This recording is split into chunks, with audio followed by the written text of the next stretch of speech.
Hello, everybody. Thank you very much for being here.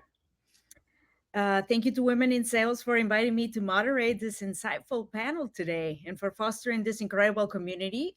Make sure to check the chat. There's a Women in Sales Slack there that everyone pin in the chat so you can join. Let me introduce myself real quick. I'm Veronica Rivero, your moderator. I have 13 years of full sales cycles experience working for big corporations like NBC Universal and Univision, where I met Joanna Lara here, then AOL, Verizon Media, where I met Jessica here, and then startups and mid-market companies like Mintel, where I work with Andrea here. So most recently, thanks to women in sales in this community, I was able to get my dream job as an AE at LinkedIn, selling my favorite tool, Sales Navigator. So I'm also a small business owner. So I got to do a shout out to shameless plug to ChicagoTexMex.com for anyone in Chicago. Anyways, enough about me, guys. Today, here are the three takeaways that you can implement right away in your job.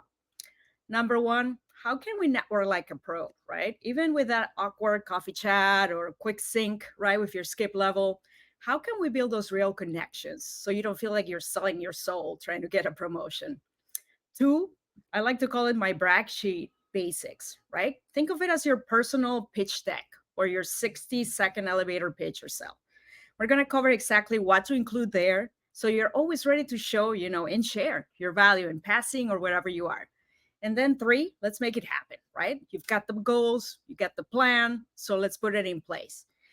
We're going to break down how to turn those conversations into promotions and growth and put them into action. Okay? So let's kick it off with some intros of our amazing panelists here. So, Andrea, why don't you get us started? Hi, everyone. Thank you for having me. My name is Andrea Velez, and I currently work as a lead account manager for Epsilon. Um, Funny story, I used to be in sales, but now I'm not anymore. I do use all of those skills nowadays in what I do, but I have probably 12 plus years of experience in just marketing and advertising as a whole, moving from one place to the other. As Vero mentioned, I worked with her at Vintel. Before that, I was at a multicultural agency called Paco Collective. And now I'm here at Epsilon, which I've been at for about 3.5 years. All right, Jessica? Hi, everyone. I'm Jessica Ricaute. I'm the Chief Revenue Officer of Ads Mobile. And not to date myself, but I have over 20 years of experience as a Latina saleswoman. I've been in overall the media space across the board, thinking of Ads Mobile, but before that, I was at Yahoo, Verizon, Oath for like a decade. Prior to that, I was at multicultural companies like Terra. I worked for Televisa for a quick while, but again, across the board, 20 years of experience in sales. Mm-hmm. Thank you. Joanna? Hi, everyone. Thank you for having me. I'm Joanna Lara. I recently joined Fetch Rewards as our go-to-market revenue director. So it's as of recent, like 2 weeks in. Very exciting. But prior to that, similar, don't want to age myself here, but over 15 years of experience. I've held different roles and worked on different functions, ranging from sales to pricing to commercialization. And so prior to Fetch, I was at PayPal and Google, NBC Universal, and Univision. So yeah, I'm excited to kick off this conversation because I think it's an important one and very timely. Absolutely. Thank you, ladies. So let's get started with networking internally. Let me start with Andrea since we actually met. Well, networking, so it's a great example here to know, the importance of external networking as a foundation for your career growth. But also, Andrea, maybe you can tell us, what has helped you when advocating yourself as you navigated, the different roles in your career, going from sales to more of a like a sales support and operations and marketing role, and not, and approaching that internal networking. Can you give us some examples of that you've done in your career without sounding right like that walking self-promoting billboard? For sure. Well, to start with, I think that I've been here in US, or specifically Chicago, for the past 12 years. And I actually met Veronica and Joanna through networking. I think that since the moment that I moved here, I understood that I needed to build my community. And I think like that's the thing that I like to start with, is that sense of community. And I think that in your personal life, that's something that is so important.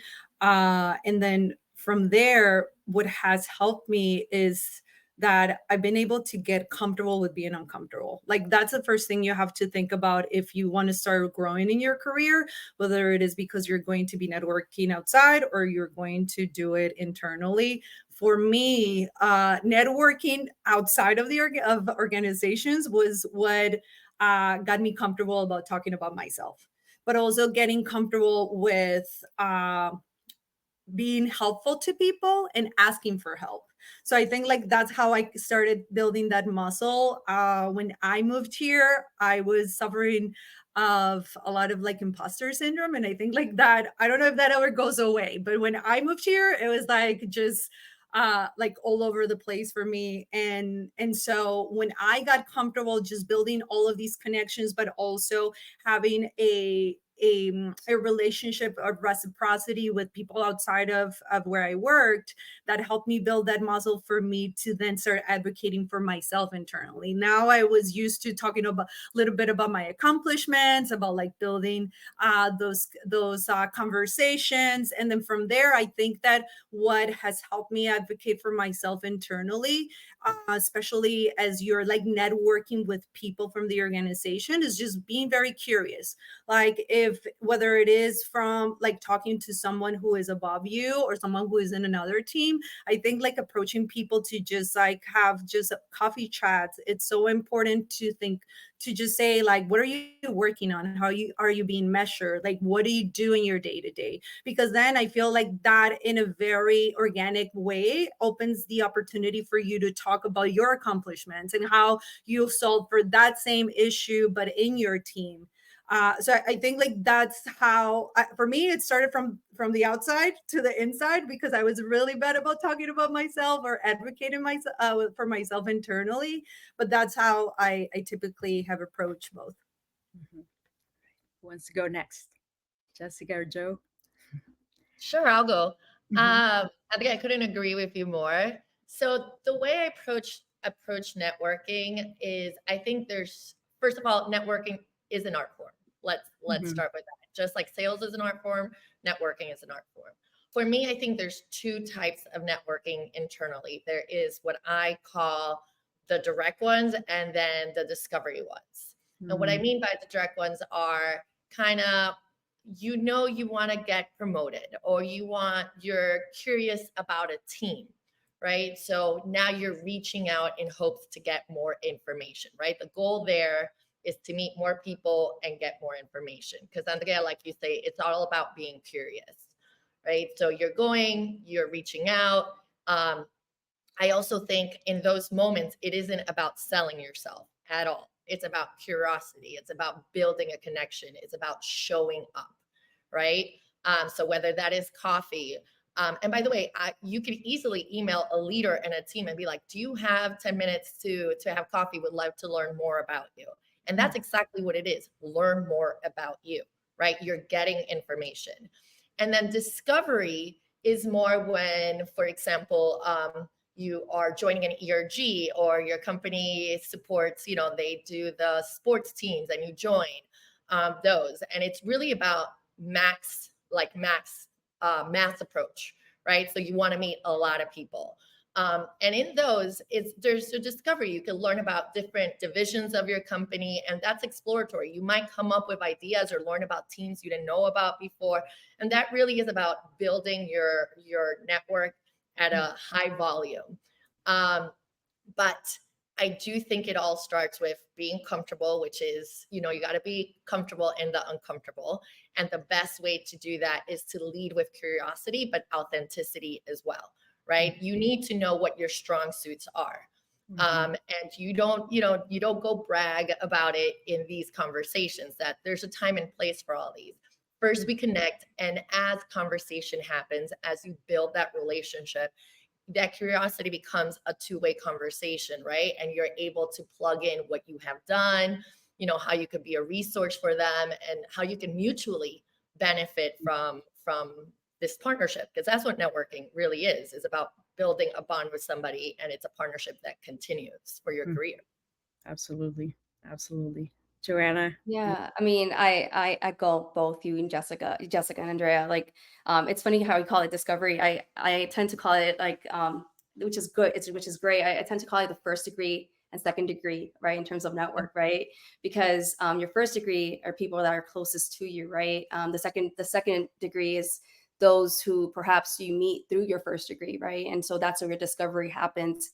But I'm as I'm navigating a new company, I'll talk in real time. I'm doing a lot of networking, right? Understanding different teams, different functions, and seeing how we could partner. And that's the key word, is like building that partnership. Mhm. And to do that, it's as quick as doing an intro. You'd be surprised. There's certain leaders who oftentimes have office hours that you're able to come in and have conversations. I think it's just maximizing asking the questions within your first degree, especially if you're entering a new company with a new role. And again, it's about doing the introduction. And then Mhm. from there, you do the follow up, you build the cadence, you build that relationship, and you nurture it. Networking is huge. It's the same approach that I take externally as well. And in some cases, you can land a job opportunity by flexing those external networks. Absolutely. I mean, I think 80% of the jobs I've gotten have been through networking, and and a lot of you have also helped me here in this community. So that's, I think, a great segue. I think please, any questions, put them in the chat too. I forgot to mention that. So put them in the chat and Alexine will bring them up. Also, just last thing to add to this topic is that, as people move up the corporate ladder, like this ladies here, remember, everyone's busy. And then, so something I always like to add when you send out a meeting invite for a chat, coffee chat, is just add a quick little agenda.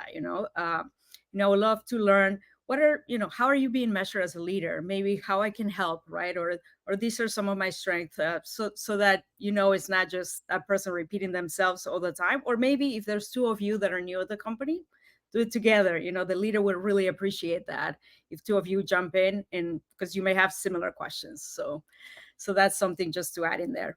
But moving on to that brag sheet, right? And maybe we can start here with Jessica. So Jessica, you have a very impressive career. Going in since where we met, at AOL in New York and Verizon, or whatever it's called these days, and you're now to becoming a Back to CRO. Yahoo, back to Yahoo. Yeah, Yahoo, exactly, and now becoming a CRO, which you're one of the handful Latina CROs that I know, which is really impressive, right? And we all know that brag sheet, especially in sales, right? It's about results and your numbers and things like that. But that's not just enough these days, right? So what are some of the things that you have added in your brag sheet or your pitch deck, your personal, accomplishments, that give us some examples that you can share with us, so that we can start creating our own and go from there. Yeah, first of all, brag sheet is super crucial and important. And I think for those that are uncomfortable with it, because we are Latina women, we got to get over it first. Like, let's start with that. It is crucial for you to celebrate your own work. So that you should be proud of, right? So your brag sheet is really a composition of everything that you have accomplished, that you're proud of. And it is, you have measurable results there. Part of that brag sheet should also include feedback from either customers or your peers or leaders in the organization. So it shouldn't just be your own, it shouldn't only be from your own viewpoint. You should think about it as a viewpoint that, like, it allows for story building. Now, with that, you should be able to create this brag sheet in a way that it aligns with the brand you're working for. You need to be very clear of the company's mission statement, right? And how are you delivering against that? And in times where, there's always going to be like a need, a gap or something, you're going to be able to showcase, like, hey, here's an example as I was able to help, right? Here's a measurable, successful idea. So again, being able to curate it in a way that it aligns to the organization you are a part of, right? Because we might be proud of certain things, and that's great. They were personal accomplishments, but that's not going to be something that resonates with, the company you're working for. Now, I also, apart from my brag sheet, I have what I called a quiero sheet. I want sheet. And this is literally what I haven't accomplished.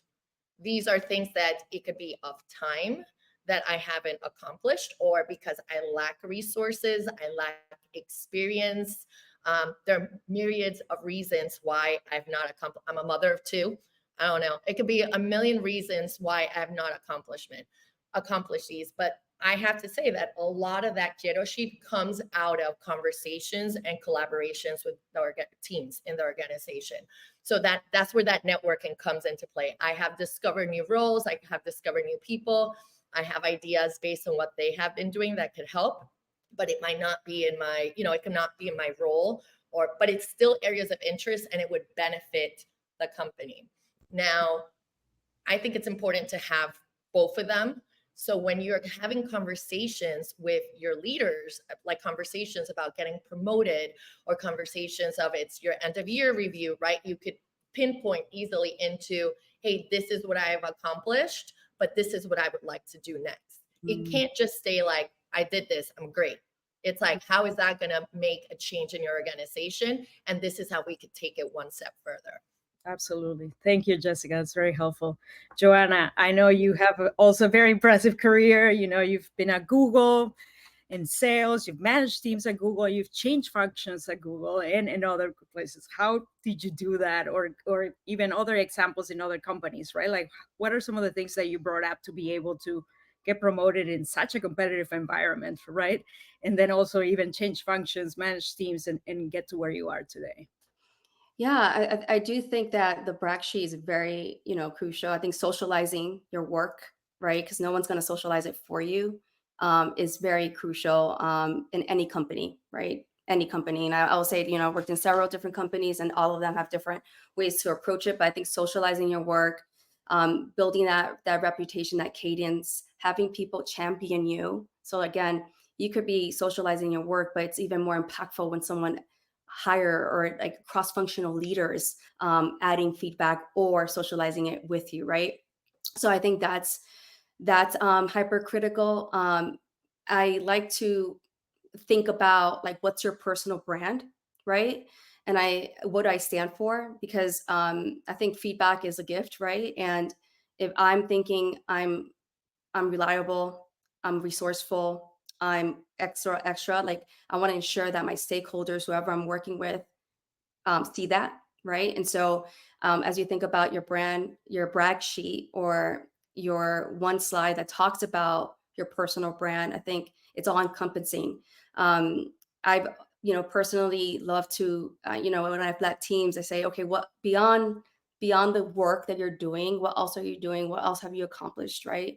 And I had team members who maybe they're leading organization outside of work that showcases leadership skills, or they ran their first marathon. That's a huge focus and dedication. So those are things, little personal tidbits, I would say, that brings up, again, ties into your personal brand of who you are as a person. But I'm a big believer in just like ensuring that, one, your work is being seen, that you have champions who are going to be advocating for you, but that you're also advocating for yourself. Thank you. Yes, absolutely. And Andrea, I know you have wealth of experience from agency to the client to everywhere, and global experience as well, working outside the US. So tell us more about that international brag sheet that you have and bring to the table. I mean, I don't know if international, but because I built part of like most of my career here.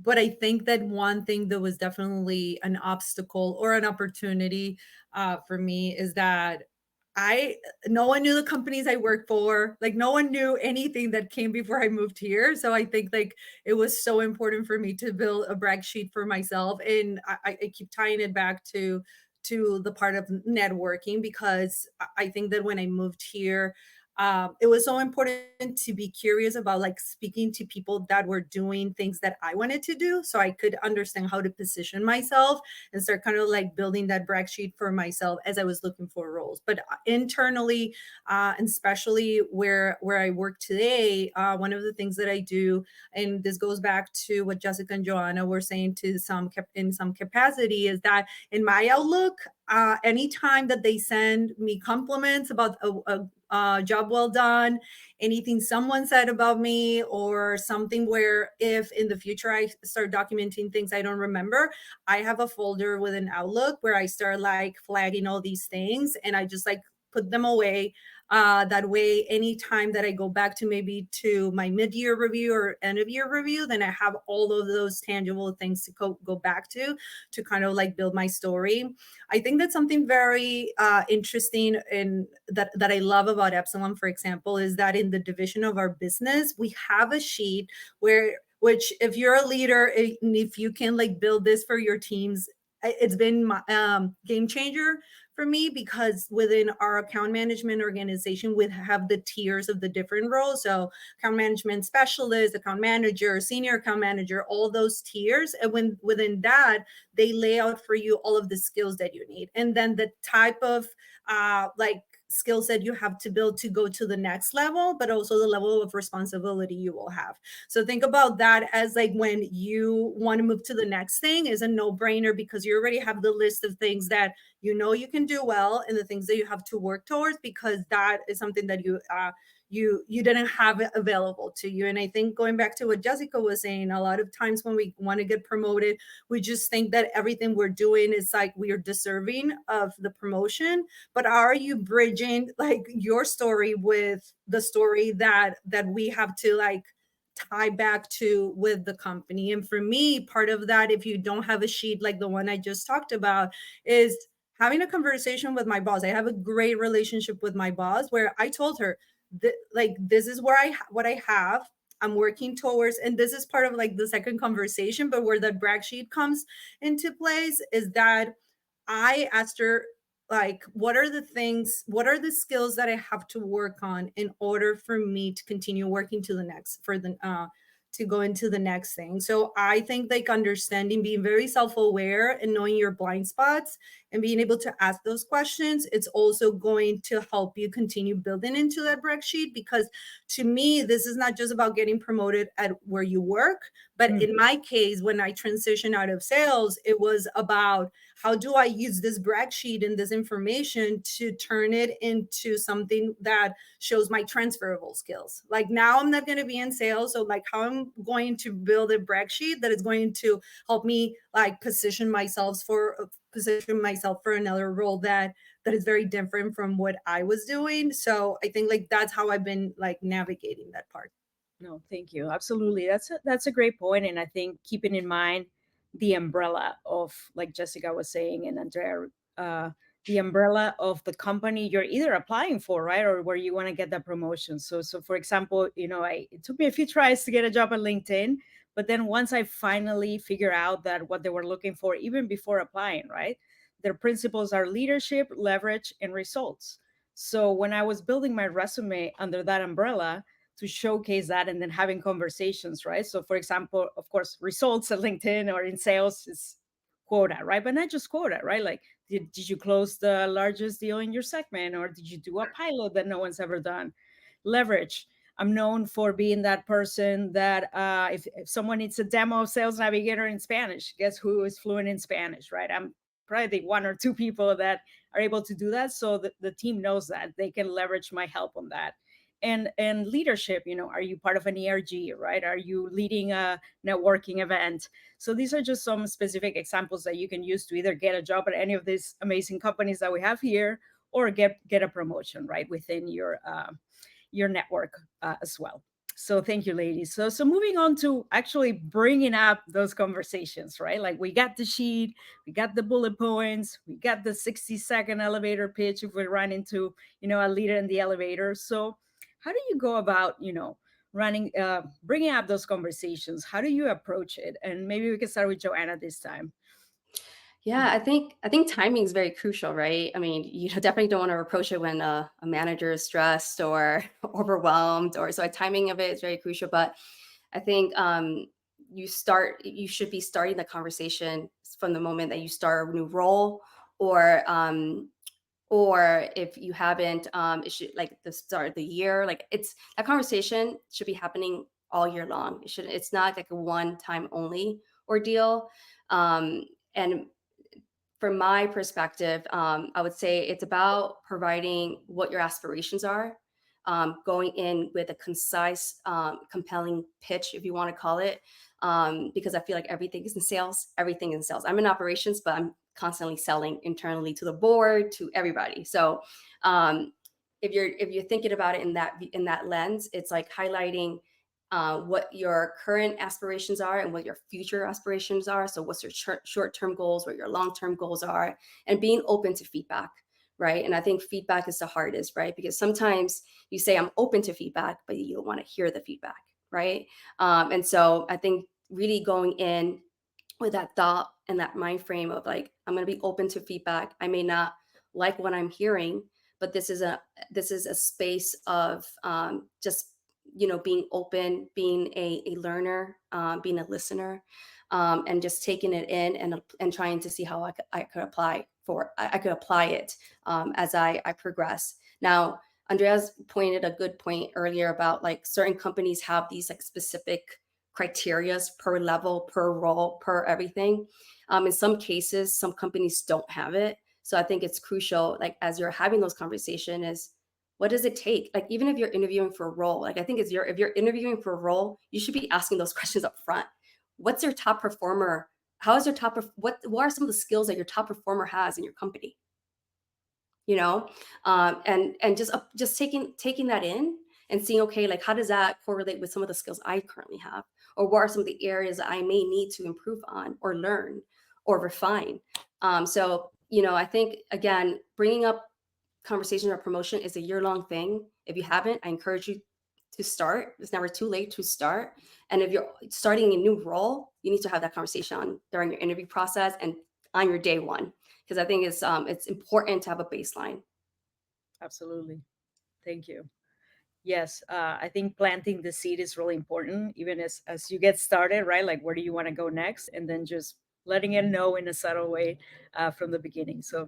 thank you, Joanna. Andrea, what are your thoughts on this topic, and how did you navigate this?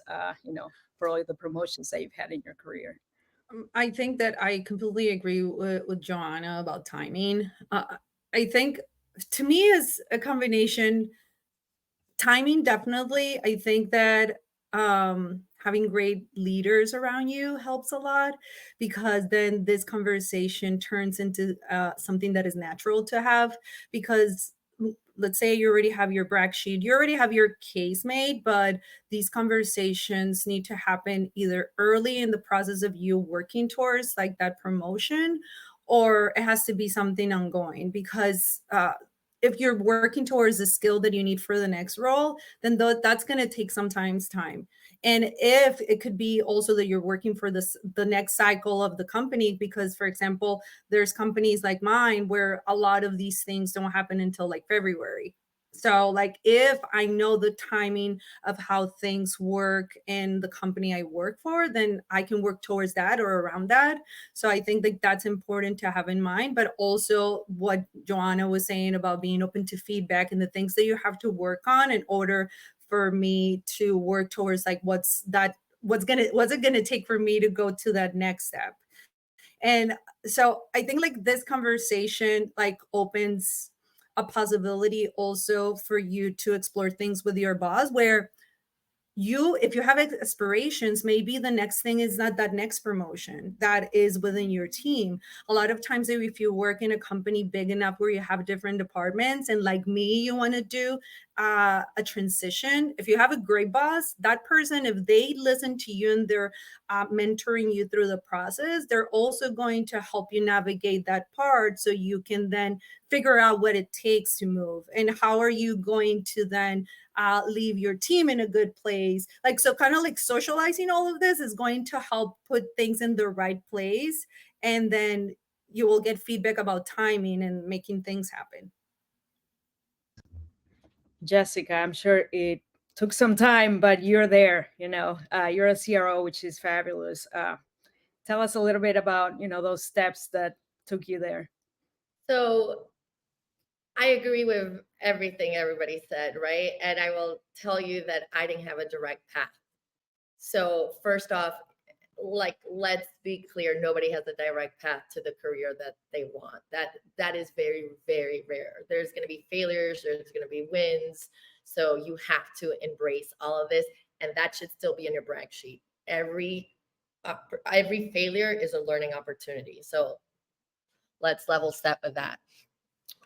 When you're looking at a role, I think in that interview process, I agree with you, Joanna, you should be asking questions of what does success look like and what does the org chart look like, right? So what is your growth potential in this division?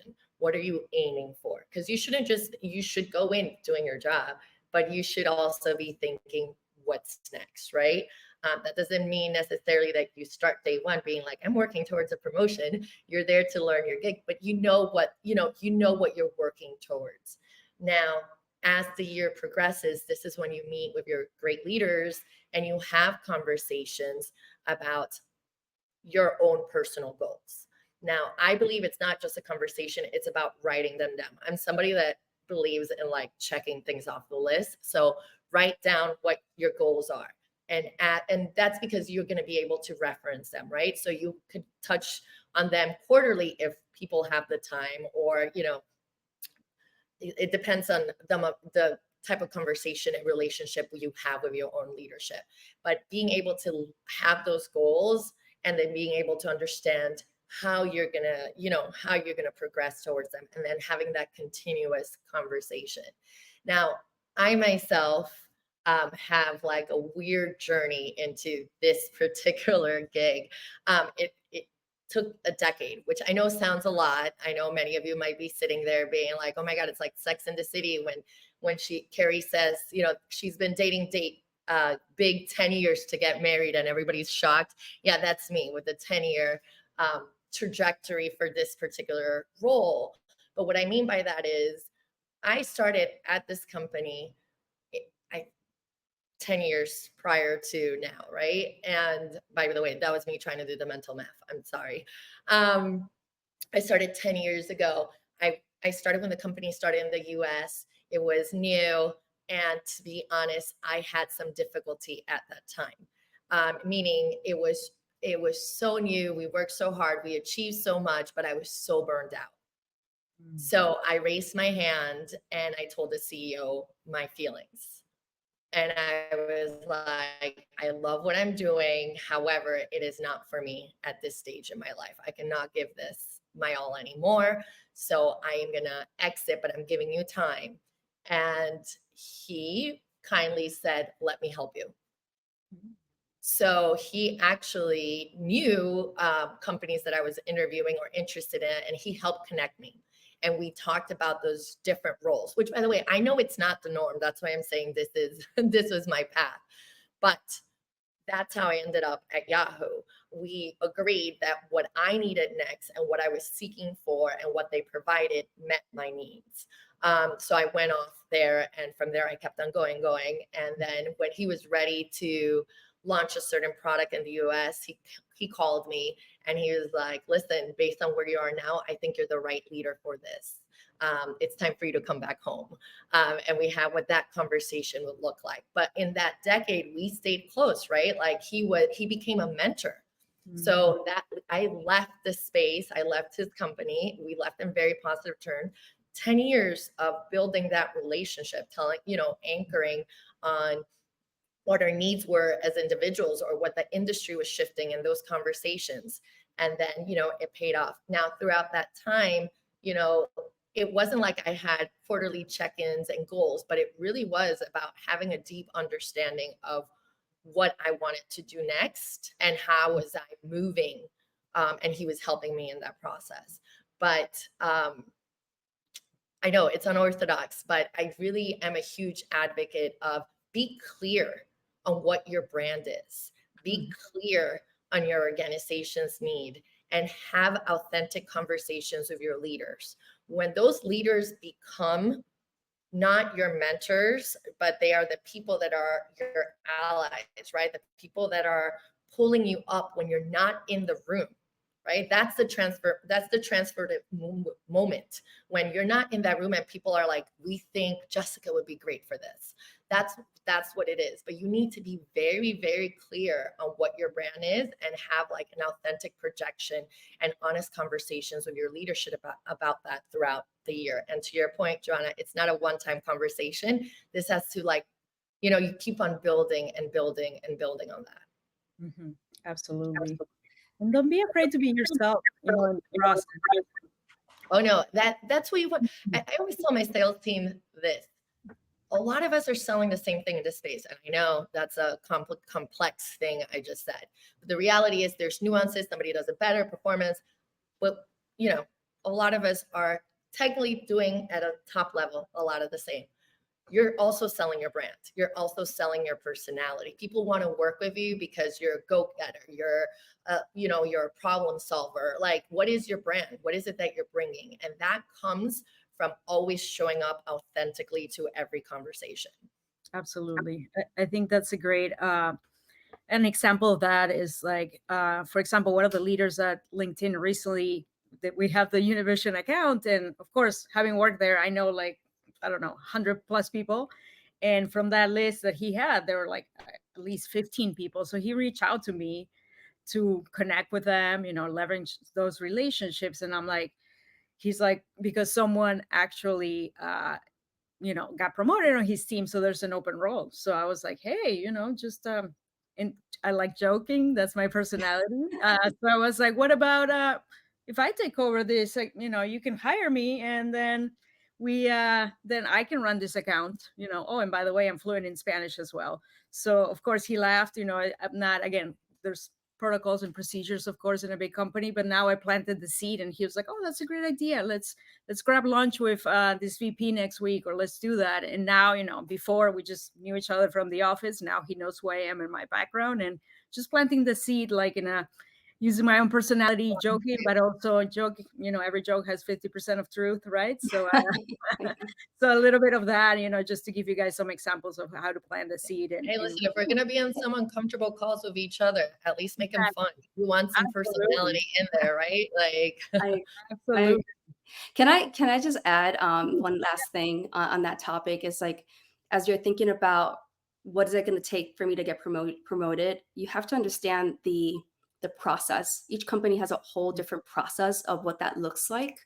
And just, I'm talking through the lens of my experience of like the Google process was different from the PayPal process, from the NBC process, right? So understanding what a manager has to do to position you, right? I think is critical. So in addition to timely, is really getting an understanding of the process itself and asking those questions, because it may be that there's only a certain number of people per year that could get promoted, per division, per function, right? So I think having that fundamental understanding is going to help, because then you could start having those conversations and saying, okay, well, how do I position myself for the next cycle? So I just wanted to add that because I think it's very crucial and important as you think about promotion. A lot of people forget that part of networking can include human resources, HR, and hiring managers. Exactly. That, like, a lot of people forget that should be part of your network in different organizations. That's how, you want to stay top of mind across everybody, and that's a key one. Absolutely. And not just timing. I think HR, go wide, just like you would with a sale, right? You got to multi-thread, you got to go to different functions.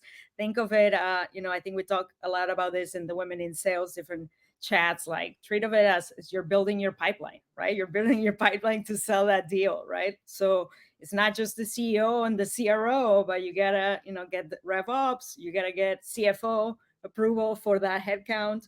Rev ops, like Joanna here, who's making sure we have the enough number of salespeople. Are we being the right tools, right? Things like that. So it's something to think about when, if there's a team that you want to, be part of in the future, talk to the AEs or the AMs or whatever, whoever they are, and see like, hey, what's your team like? Or maybe what are they missing, right? Maybe they need someone's known for being super techy, but maybe they need the person that can help with the strategy or the analytics. Find the gaps within those teams, and see if maybe you could be a good fit for that. Or also during your one-on-one, something I like to do with my manager too is like ask that, right? Like, what what are my blind spots? Tell me what my blind spots are. We're in sales. Let's be direct here, so I can start working towards that when the time is right for me to move on, and or join one of my demos, one of my calls, and jump in, or let me know, provide feedback, right? Listen to a recording, and the more feedback that you get, the better. And again, just like any sales, right? Don't take anything personal, right? It's but also it's really important to get that feedback, direct feedback. So thank you, ladies. That was very helpful advice. So I think we already touched a little bit upon kind of like the next question, right? And giving some examples on, we got the brag sheet, we got the pitch deck, elevator pitch, whatever you want to call it, right? But whatever it is, make sure you find the format that works for you and keep it handy, right? Like Jessica said, make sure that people know how to bring it up. Top 3 things that about you that when you're not in the room, people can bring up. Oh, you know what? You're looking for a head of rep ops. Joanna Lara is fantastic. You're looking for, a CRO, CEO, Jessica. You're looking for a marketer that's amazing. I can think of Andrea. So think of that, keep that in the back of in your back pocket, as you're putting together your brag sheet. But now, we have the brag sheet and all that. So what are some, I know Joanna touched a little bit on this, realistic timelines, checkpoints, but what are some of the things that we can do, to not only hold ourselves accountable, but leadership accountable, right? What are some of those steps, or maybe checkpoints or meeting invites, or how do you guys get organized when it comes to working towards that promotion, right? Moving toward that promotion. Like, how do we set everything in motion? Who wants Um, to I can start. I mean, with my team, I always previously, with my teams, I always said like, it's you own your career, right? It's in on your hands, and I practice what I preach. I own my career, so I would set up cadences every 8 weeks, and it was focused on career growth and development, where I would be very. I'm a big fan of documentation. No surprise, I'm in the operational world, so documentation is key.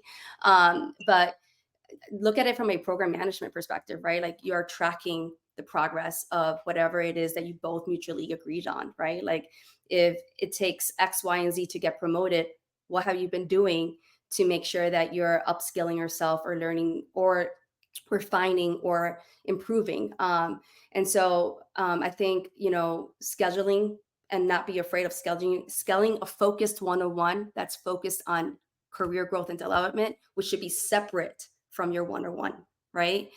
Because I think that goes in with the intention of like, this is a 30-minute conversation. It's going to be about me, about what we've discussed, for me to get promo ready, or for me to learn a new skill, or whatever that case may be. So I think, again, I always encourage my teams to like, you own your career, and I practice what I preach, and I do that on my end as well. Mhm. With the people I think like I love what Joanna is saying, because I think that what's important is to think that if you're owning your career, like it's from the beginning to end, not just like you putting like your case together and make it look pretty, but then like from there, like it's not like you're going to put it in your boss and then like your head's off. Like you have to be monitoring that process throughout the whole way. And with that, like once you have all the information ready to talk to your boss, I think that one, you want to make their time productive so they can also be prepared to give you what you want as an outcome.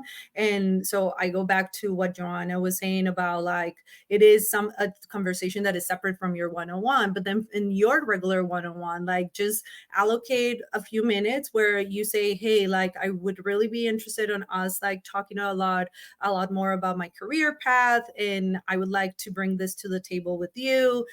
Basically kind of like giving them a heads up So then whenever like you put that time in the calendar to do those follow-ups, then they can also come prepared to have the conversation. Like they maybe like they do some research before they get there, or I do think like giving them like a heads up in the process, it's a good thing. But then also holding them accountable is just continuing that conversation. So you have the first conversation, and then you can say something like, hey, like I see that I have to work in X, Y, and Z. What do you think if we talk in about 3 months or the next quarter or in the next 6 months?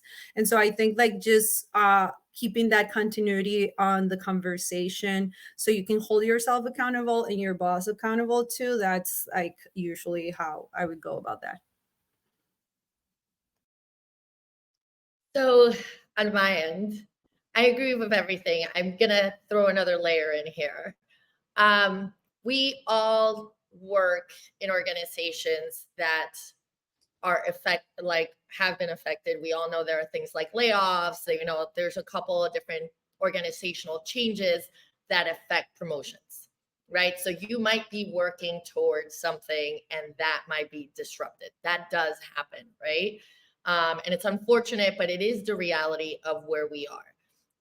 And I think we should also challenge ourselves to think about what that means for yourself, right? So I always like to close out the year. Most organizations, right, like they do the year review performance, and that might lead to a promotional period. They might do that half year or end of year. It depends what your organization's cycle is really like.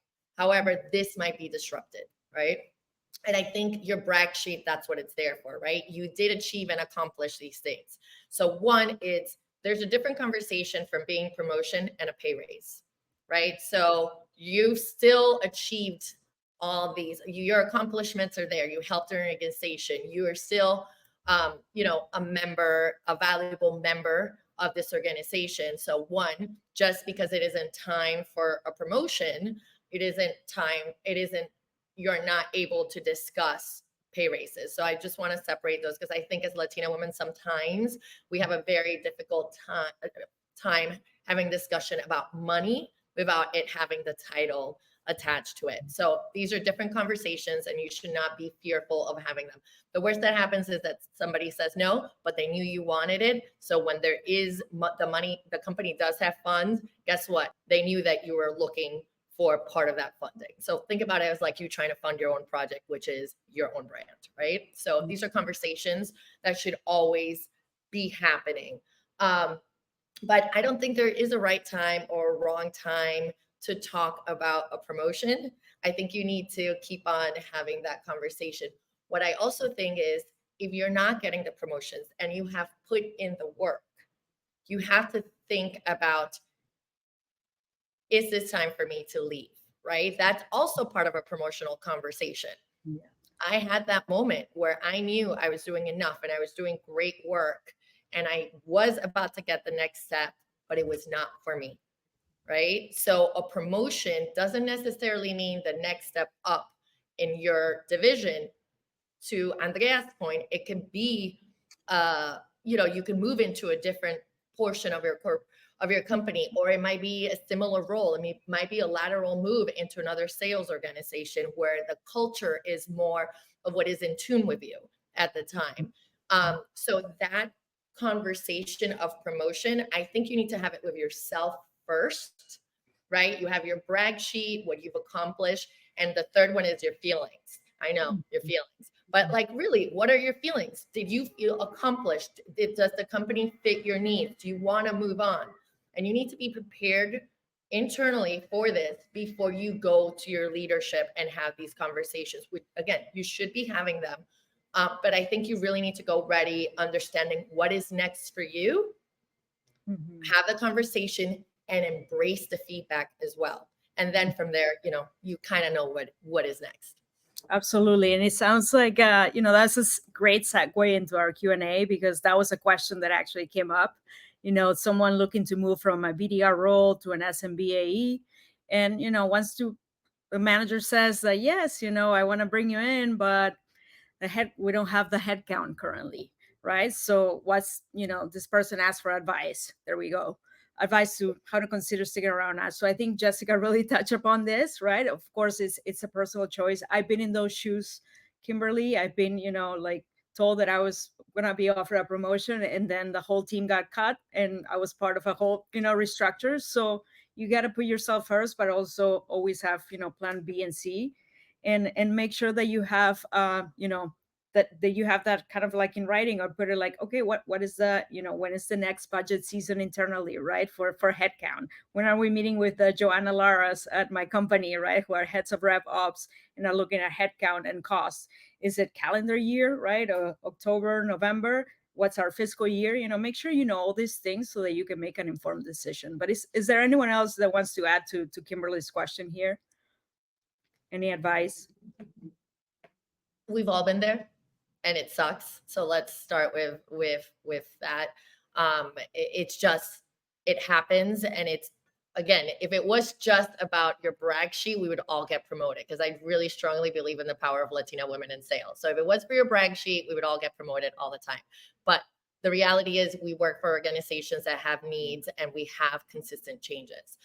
The key of this is, during those changes, people notice, right? Who is staying on track? Who is bringing value? Who's still a problem solver? So if you can walk away from the role you have and get another job, that's 100% acceptable. But if you want to stay in your corporation, just note that these are those challenging times, or when there aren't budgets, and people become resourceful, leadership notice, right? So you need to continue your brag sheet and have a conversation and keep showing up and saying you want to do this, right? Because when the budget is there for that role, they're going to think of you. I agree with you, Jessica. It's about having those key stakeholders champion you. But in order to champion you, they need to know what you've contributed and like your work and your personal brand. So I think on the advice on whether you stick around versus leaving, I think it's a self-reflection, right? Either you hold and you just don't know if the budgets will come in. Maybe it is the company uses the budget to reallocate into other areas that could be potentially benefit for the business and for the overall priorities. It's up to you, right? So that you have to like weigh in the pros and cons and explore your options. But I've been there, and quite frankly, if I'm a big believer, if like another opportunity comes and it's as compelling, it aligns with my values, I'll explore it. So yeah, that's just my take on it. On my side, I think that back to what Jessica and Joanna were saying, like it's like very subjective, because then you are the one who determines when enough is enough. But also, are you just sitting and waiting? Because while you are waiting, then what are you doing to continue like putting yourself in front of the right people, as they were mentioning? But like, what are the things that, for example, from a project perspective, you could be like putting yourself in that could be helping you get faster there? Because I think that in this case, like you do the work and the brag sheet is there and everything. But I think in a lot of these cases, and especially when you're going to move to another side of the business or another team, it's all about visibility. So I think that as you wait, if you decide to wait, what are you going to continue doing so you can build on the reasons why they will choose you for that move? Mm-hmm. Absolutely. And don't be afraid to ask for a stretch assignment, right? Or partner with an AE so that you can shadow them. And then that way, even when that AE manager asks like, hey, what do you think about this BDR for a promotion? I'm like, oh, she's great. She's fantastic. She asked to help me. She's joined some disco calls and demos. I think she's ready to take over. So don't be afraid to do that as well. So you kind of already have the skill set, right? Exactly. So you're Absolutely. ahead of the curve. So yeah. Exactly. Hit the ground running versus don't look externally. I'm right here, right? Yeah. Next question, Alexine. Do we have time for a few more questions? Or hi, Caro. So who wants to answer this? about personal branding? I know this. I'll go. Mhm. So I will say I've had my personal, I name my, as you guys could say, I'm a marketer. I name everything. So I brand myself, right? My brand. It's always been Dale, which if you all know what it means let's go, really. I've always been somebody who's available, who wants to be eager, um, who you could call on a bit like could call on for anything, and I'm always there. I'm always showing up. I for years was the first person in the office, right? So I'm like that little stalker that's always kind of like around. That was my own personal brand. That's how I dealt with it at the beginning of my career. Throughout my moving up, I have actually hired coaches that help me shape that and elevate it, right? It's still Dale, but it comes up in different ways. Like it's still me, it's the authentic me. I know what my brand is. I know what my mission is. I know what my value set is, but I did need help in elevating that and being able to easily digestible to leadership, my clients, market. So I'm a true believer of understanding who you are and from there building, right? Like you're gonna go on a journey, and like every journey, you need outside help.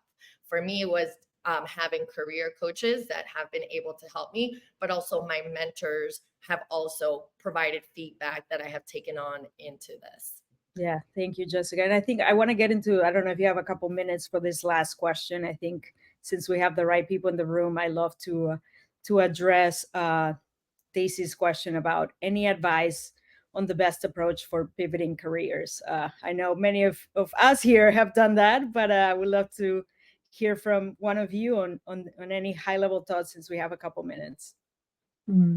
I mean, I did that about 3 years ago, and I think that tying it back with the question that we touched on right before this with Carolina, which by the way, she was one of my sponsors when I joined Mintel along with Veronica. Which I think that with that I want to bring to the table that when you're pivoting careers, one, know very well what do you do well. So like, are you doing the list of, are you doing your list of things that you do very well that are those skills that you need for that other job? I think like that's one of the things that I did at first when I did this transition. So I could figure out, one, do I already have what I need to make that pivot right away? Or go in a way where I do a lateral move? Do I need more education? Like, do I have to take an AI workshop? Do I have to do Google Analytics certification? Like, what is that like group of things that you have to do in order to make a pivot?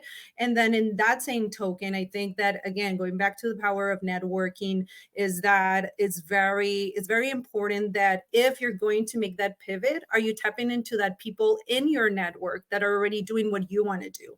What is it that I need in order for me to move into this career? So then you can start bridging that gap, and then you know what you need to do. And then those conversations that come, again, tying it back to earlier that come with curiosity, then like, how are you going to maybe sell yourself in the process? Because then the next time that maybe some type of role opens up that is in that new career, they are going to think about you.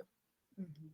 Yes. I agree. And I would add, if you're thinking about it, it's for a reason, right? You already know you kind of want to move careers. So address why you're not doing it. What are the challenges, right? So that's what Andrea was saying. Like, be very clear what the challenges or what's holding you back, and get that information that you need in order to check it off. Is it learning and development? Is it networking? Is it whatever it is?